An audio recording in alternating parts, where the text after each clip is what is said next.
नमस्कार, फाइटर समाचार में आपका स्वागत है। पेश आज 19 सितंबर सोमवार सुबह 6 बजे राजस्थान की खास खबरें। पंजाब में मोहाली की चंडीगढ़ यूनिवर्सिटी में पढ़ने वाली 60 छात्राओं का नहाते हुए वीडियो वायरल हो गया। इसके बाद खबर आई कि 8 छात्राओं ने खुदकुशी की कोशिश की और इनमें से एक की हालत नाजुक है। हालांकि यूनिवर्सिटी इससे इनकार कर रही है। वीडियो बनाने वाली छात्रा से हॉस्टल में लड़कियों ने ही पूछताछ की।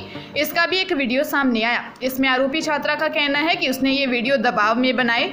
ज़्यादा सवाल किए जाने पर वो अपने मोबाइल फ़ोन से एक लड़के का फोटो दिखाती है। पुलिस के मुताबिक लड़के का नाम सनी है और वह लड़की का बॉयफ्रेंड है। सनी शिमला का रहने वाला है। उसने लड़कियों के वीडियो सोशल मीडिया पर पोस्ट किए। इससे पहले लड़कियों के नहाने का वीडियो सामने आने के बाद चंडीगढ़ यूनिवर्सिटी में शनिवार रविवार की रात भारी हंगामा हो गया। छात्राओं और उनके परिजनों ने जमकर प्रदर्शन किया। इस दौरान मौके पर पहुंची पुलिस की गाड़ी तोड़ दी गई। पुलिस जहां कह रही है कि आरोपी लड़की ने सिर्फ अपना वीडियो बॉयफ्रेंड को भेजा, वहीं दिल्ली के मुख्यमंत्री और आम आदमी पार्टी सुप्रीमो अरविंद केजरीवाल ने ट्वीट में लिखा कि लड़की ने कई आपत्तिजनक वीडियो भेजे। केजरीवाल ने इस मामले में कड़े एक्शन का आश्वासन भी दिया। पंजाब में आपकी सरकार है। पंजाब के सीएम भगवंत मान ने मामले की उच्च स्तरीय जाँच के आदेश दे दिए। अलवर के गांव चांदोली के पास एक बाइक ने दूसरी बाइक को पीछे से टक्कर मार दी, जिससे आगे चल रही बाइक वाले पति पत्नी गंभीर घायल हो गए।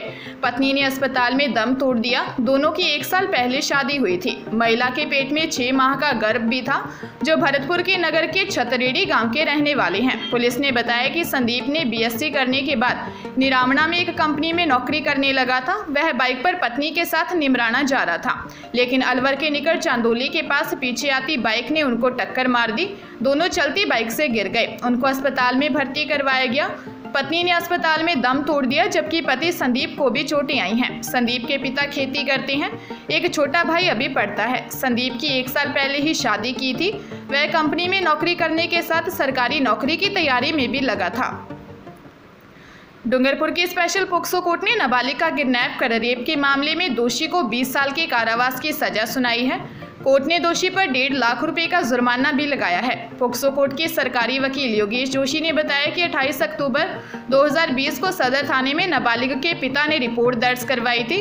रिपोर्ट में बताया कि 10 अक्टूबर को उसकी नाबालिग बेटी मौसी के घर गई थी। दूसरे दिन शाम तक बेटी घर नहीं पहुंची तो फिर से लेने भेजा, लेकिन उस समय मीरा और डिम्पल ने बताया कि रात के समय वह उनके पास ही सोई थी, लेकिन रात को उठकर वह कहीं चली गई है, जिसका पता उन्हें भी नहीं है। जिसके बाद नाबालिग बेटी की तलाश की, लेकिन कोई जानकारी नहीं मिली। इस पर सदर थाने में गुमशुदगी की रिपोर्ट दर्ज करवाई। पुलिस ने उसकी तलाश करते हुए 25 अक्टूबर को उसे डिटेन कर लिया। नाबालिग बेटी की मेडिकल जांच करवाई, जिसमें उसके गर्भवती होने की पुष्टि हुई। जिसके बाद पुलिस ने मामले में किडनैप और रेप के केस में जांच शुरू की। जांच में आरोपी सुरेश निवासी माथु गामडा फला गद्दात के खिलाफ चालान पेश किया। कोर्ट ने मामले में सुनवाई पूरी करते हुए फैसला सुनाया है। सरकारी वकील योगेश जोशी ने बताया कि आरोपी सुरेश को कोर्ट ने दोषी मानते हुए सजा सुनाई है। दोषी को 20 साल के कठोर कारावास के साथ 1.5 लाख रुपए का जुर्माना लगाया है। राजस्थान लोक सेवा आयोग की ओर से राजस्थान राज्य एवं अधीनस्थ सेवाएं संयुक्त भर्ती परीक्षा 2021 के तहत मुख्य परीक्षा में सफल अभ्यर्थियों को ऑनलाइन डिटेल आवेदन पत्र एवं सेवा प्राथमिकता क्रम भरना होगा। आयोग की वेबसाइट पर सेवावार पदक्रम तथा विस्तृत दिशा निर्देश जारी किए जा चुके हैं। ऑफलाइन भरे गए आवेदन व सेवा प्राथमिकता क्रम को स्वीकार नहीं किया जाएगा। आयोग सचिव HL अटल के अनुसार 19 सितंबर से 3 अक्टूबर 2022 की रात्रि 12 बजे तक ऑनलाइन विस्तृत आवेदन पत्र एवं सेवा प्राथमिकता क्रम भरने का लिंक उपलब्ध रहेगा। निर्धारित समय के बाद इसके लिए कोई अवसर नहीं दिया जाएगा। मुख्य परीक्षा परिणाम में उत्तीर्ण अभ्यर्थियों द्वारा उनकी SSO ID में रिक्रूटमेंट पोर्टल का चयन कर माई रिक्रूटमेंट के अंतर्गत उपलब्ध डिटेल्स फॉर्म कम स्क्रूटनी लिंक के माध्यम से विस्तृत आवेदन पत्र व सेवा प्राथमिकता क्रम भरे जा सकेंगे। विस्तृत आवेदन पत्र एवं सेवा प्राथमिकता क्रम ऑनलाइन भरने के उपरांत ही साक्षात्कार में प्रवेश दिया जाएगा। भरतपुर के सीकरी कस्बे में एक मिनी ट्रक ने एक बाइक सवार टीचर को कुचल दिया और मिनी ट्रक का ड्राइवर ट्रक को लेकर फरार हो गया। हादसे में टीचर की मौके पर ही मौत हो गई। टीचर अपने पिता को सत्संग में छोड़कर वापस अपने घर जा रहा था। घटना सीकरी कस्बे के पेट्रोल पंप की है। सुरेश जारला गांव के राजकीय प्राथमिक विद्यालय में पढ़ाता था। वह अपने पिता पूड़ीराम को अपने घर पुनाए से लेकर सीकरी आया था। सुरेश अपने पिता को सीकरी कस्बे में हो रहे सत्संग में छोड़कर वापस अपने घर जा रहा था। सीकरी कस्बे के बाहर निकलते ही पेट्रोल पंप के पास सामने से आ रहे एक मिनी ट्रक ने सुरेश की बाइक को टक्कर मार दी। टक्कर मारने के बाद सुरेश घायल हालत में सड़क पर गिर गया और मिनी ट्रक के एक ड्राइवर ट्रक को लेकर फरार हो गया। घटना के बाद मौके पर भारी भीड़ जुट गई। स्थानीय लोगों ने पुलिस को सूचना देकर मौके पर बुलाया। सुरेश को अस्पताल लेकर जाया गया, जहां उसे मृत घोषित कर दिया। सुरेश के पास 2 छोटी बच्चियां हैं। छोटी बच्ची की उम्र 1.5 साल है और बड़ी बेटी की उम्र 3 साल है। आज 19 सितंबर से राजस्थान विधानसभा का शुरू होने वाला सत्र हंगामेदार रहेगा। कल 20 सितंबर को बीजेपी राजस्थान विधानसभा का घेराव करेगी। सत्र में गहलोत सरकार को घेरने के लिए कल बैठक हुई, जिसमें बीजेपी प्रदेश प्रभारी अरुण सिंह, प्रदेश अध्यक्ष सतीश पूनिया, पूर्व सीएम वसुंधरा राजे, उपनेता प्रतिपक्ष राजेंद्र राठौड़ समेत विधायक शामिल हुए। नेता प्रतिपक्ष गुलाब चंद कटारिया ने बातचीत में कहा, लंपी डिजीज से गायों की मौतों और मुआवजा नहीं मिलने के मुद्दे पर कल 20 सितंबर को बीजेपी राजस्थान विधानसभा का घेराव करेगी। किसान कर्ज माफी, बेरोजगारी भत्ता, भ्रष्टाचार, महंगी बिजली, बिगड़ा लॉ एंड ऑर्डर, महिला और दलित अत्याचार, रेप, क्राइम के बढ़ते ग्राफ, टूटी सड़कें, तुष्टीकरण जैसे मुद्दों को लेकर सरकार को सदन के अंदर बाहर बीजेपी जमकर घेरेगी। भीलवाड़ा जिले के जहाजपुर इलाके के देवपुरा गांव में अपने ससुराल गए युवक ने सरकारी स्कूल मैदान में एक पेड़ पर फांसी लगाकर आत्महत्या कर ली। ग्रामीणों ने रविवार सुबह फंदे से लटका शव देखा तो मृतक के ससुराल के लोगों व पुलिस को सूचना दी। वहीं पुलिस की सूचना पर मृतक के परिजन भी मौके पर पहुंच गए। जहाजपुर थाने के दीवान धर्मेंद्र सिंह ने बताया कि रामदेव जी काबरी, शकरगढ़ निवासी हेमराज पुत्र मोतीलाल मीना ने देवपुरा गांव के स्कूल परिसर में एक पेड़ पर फंदा लगाकर सुसाइड कर लिया। मृतक का देवपुरा गांव में ही ससुराल है। अभी तक पुलिस जांच में सामने आया है कि मृतक व उसकी पत्नी के बीच काफी दिनों से विवाद चल रहा था। मृतक के कई बार विवाद करने के बाद सुसाइड करने की धमकी दे रहा था। ऐसे में 3 दिन पहले भी मृतक की पत्नी ने थाने में शिकायत की थी। मृतक की 2 साल पहले ही शादी हुई थी। उसकी एक बेटी है। पुलिस ने यह पता लगा रही है कि मृतक अपने ससुराल कब आया था और यह सुसाइड किस समय किया। करौली में किडनैप हुए 10 साल के बच्चे का शव नए पांचना पुल के पास मिला।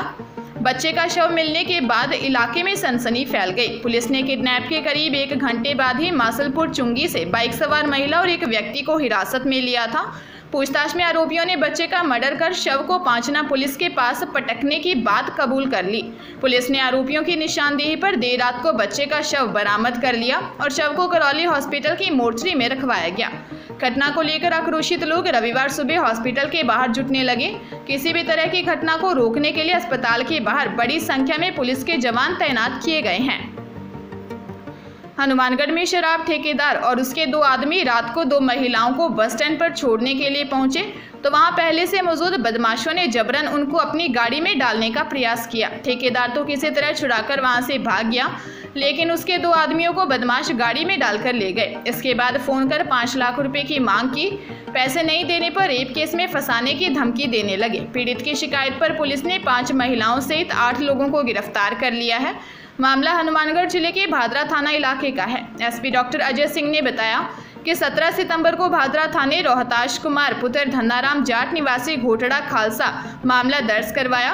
रिपोर्ट में बताया कि उसका कुंजी में शराब का ठेका है, जिस पर रूपवीर पुत्र रूपराम जाट निवासी बूझला सेल्समैन का काम करता है। मेरे पास गगनदीप उर्फ माही का फोन आया। वह और एक लड़की ने ठेके पर आने की बात कही। इसके बाद रात 11 बजे के आसपास माही और एक अन्य लड़की पलक निवासी सिरसा शराब ठेके पर आ गई। उस समय ठेके पर मैं, मेरा सेल्समैन रूपवीर और मेनपाल नायक निवासी कालवास थे। रात करीब 2 बजे दोनों महिलाओं ने कहा कि हमारे जानकार डुंगराना बस स्टैंड पर आए हुए हैं, आप वहां तक छोड़ आओ। इस पर हम तीनों कैंपर गाड़ी लेकर उनको छोड़ने के लिए गए तो आगे एक हरियाणा नंबर की गाड़ी खड़ी थी। हमने जैसे ही दोनों महिलाओं को नीचे उतारा तो उस गाड़ी से 3 महिलाएं और 3 पुरुष उतरे और हमारे साथ जोर जबरदस्ती करने लगे। हमें पकड़कर गाड़ी में डालने की कोशिश की।